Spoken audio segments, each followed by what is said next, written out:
پیارے بچوں، مرحبا کڈز کارٹون اسٹوریز میں خوش آمدید۔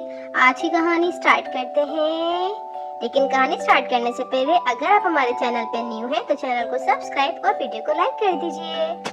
راجکماری ماروا بچپن سے ہی حسن اور خوبصورتی کی مالکن تھی۔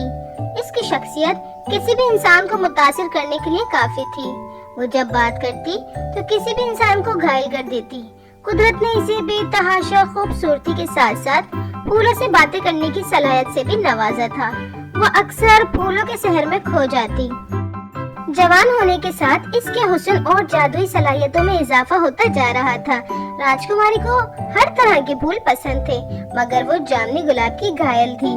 جامنی گلاب اسے حد سے زیادہ پسند تھا۔ راجکماری اپنے محل میں بہت کم وقت گزارتی، اس کا زیادہ تر وقت جامنی پھولوں کے باغ میں گزرتا تھا۔ یوں اس طرح اس کا نام پھولوں کی شہزادی یا ملکہ بھی رکھ دیا گیا تھا۔ راجکماری کو اس کے محل کو سجانے اور سنوارنے کا بہت شوق تھا۔ اس سال کرسمس کے آنے کی خوشی میں راجکماری نے پورے محل اور شاہی دربار کو ایک منفرد انداز میں سجانے کا سوچا۔ اس نے پورے دربار میں اعلان کیا، کرسمس کے موقع پہ شاندار انداز میں تیاریوں کا اہتمام کیا جائے۔ پورے راجیہ میں کرسمس کی دھوم دھام سے تیاریاں شروع کر دی گئیں۔ کرسمس کا دن آیا اور ہر طرف خوشیوں کا سما تھا۔ لوگوں نے محل کو خوبصورت سجایا۔ ہر شخص ایک دوسرے کو کرسمس کی مبارکباد دے رہا تھا کہ اتنے میں جل ککڑی بوڑھی جادوگرنی بھیس بدل کر محل میں آئی۔ وہ راجکماری سے ملنے کی غرض سے اس کے کمرے میں پہنچی۔ راجکماری اپنے کمرے میں بیٹھی آرام فرما رہی تھی۔ بوڑھی عیار جادوگرنی جو ایک لڑکی کے روپ میں آئی تھی، اپنی اصلی حالت میں آئی اور راجکماری پر جادوئی منتر پڑھ کر اسے ہمیشہ ہمیشہ کے لیے سلا دیا۔ لوگوں کو جب سچائی کا علم ہوا تو سب لوگ پریشان و اداس ہو گئے۔ ہر شخص راجکماری کے لیے دعائیں کرنے لگا کہ اتنے میں آسمان سے ایک بہت خوبصورت سرخ رنگ کی کرسمس پری اتر کر محل کی طرف آئی۔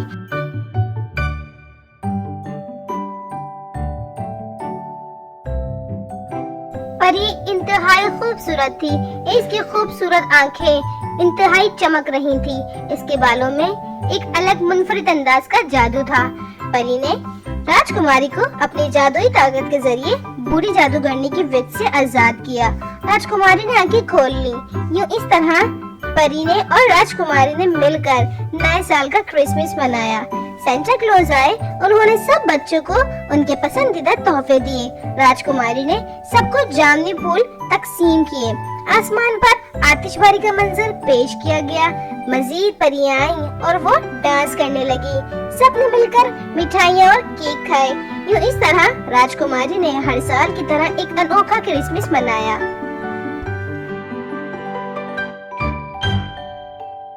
راجکماری نے سرخ پری کا دل سے شکریہ ادا کیا اور اسے اپنے محل میں رکنے کا کہا، مگر پری نے کہا کہ وہ انسانوں کی دنیا میں نہیں رہ سکتی۔ اس کا آسمان پہ ایک بہت خوبصورت پرستان ہے۔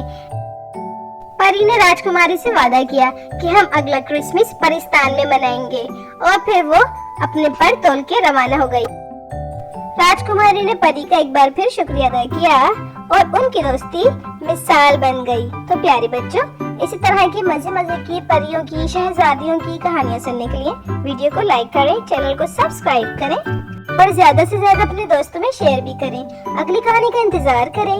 جب تک اپنا بہت خیال رکھیں۔ اللہ حافظ۔